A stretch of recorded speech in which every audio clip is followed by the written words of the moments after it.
Hello everyone. ಪ್ರಶ್ನೆ ಸಂಖ್ಯೆ 35 ಗಮನಿಸಿ. ಇದು 3 ಅಂಕಗಳ ಪ್ರಶ್ನೆಯಾಗಿದೆ.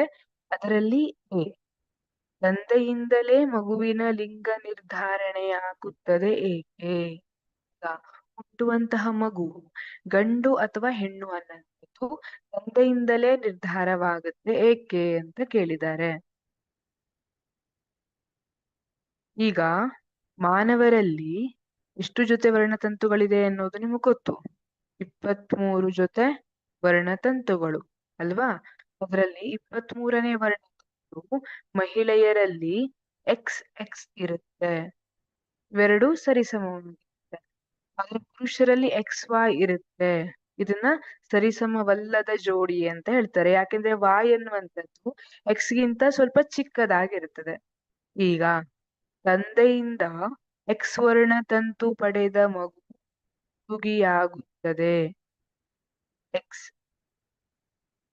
ಈಗ ಹೆಣ್ಣಿನಲ್ಲಿ XX ಇರ್ತದೆ, ಗಂಡಿನಲ್ಲಿ XY ಇರ್ತದೆ. ತಂದೆಯಿಂದ X ಅನ್ನ ತಗೊಂಡಿದೆ ಅಂದ್ರೆ ಮಗುವಿನಲ್ಲಿ XX ಬಂತು ಅಲ್ವಾ? ಈಗ ಲಿಂಗಾಣು ಅನ್ನುವಂಥದ್ದು ಹೆಣ್ಣು ಲಿಂಗಾಣು ಅಂಡಾಣು ಅಲ್ವಾ? ಗಂಡು ಲಿಂಗಾಣು ವೀರ್ಯಾಣು ಅಂತ ಕರಿತೀವಿ. ಈಗ ವೀರ್ಯಾಣುವಿನಲ್ಲಿ X ಬಂದಿದ್ರೆ ತಂದೆಯಿಂದ ಅದು ಹೆಣ್ಣು ಮಗುವಾಗ್ತದೆ. ಮತ್ತೆ ವೀರ್ಯಾಣುವಿನಲ್ಲಿ Y ಬಂದಿದ್ರೆ ತಾಯಿಯಿಂದ ಯಾವಾಗ್ಲೂ X ಬರ್ತದೆ, ಆದ್ರೆ ತಂದೆಯಿಂದ Y ಬಂದ್ರೆ ಅವಾಗ ಆಗುವಂತಹ ಮಗು ಗಂಡ ಆಗ್ತದೆ. ಹಾಗಾಗಿ ತಂದೆಯಿಂದ X ವರ್ಣತಂತು ಹುಡುಗಿಯಾಗುತ್ತದೆ ಮತ್ತು Y ವರ್ಣತಂತುವನ್ನು ಪಡೆದ ಮಗು ಹುಡುಗನಾಗುತ್ತದೆ. ಆದ್ದರಿಂದ ತಂದೆಯಿಂದಲೇ ಮಗುವಿನ ಲಿಂಗ ನಿರ್ಧಾರವಾಗುತ್ತದೆ.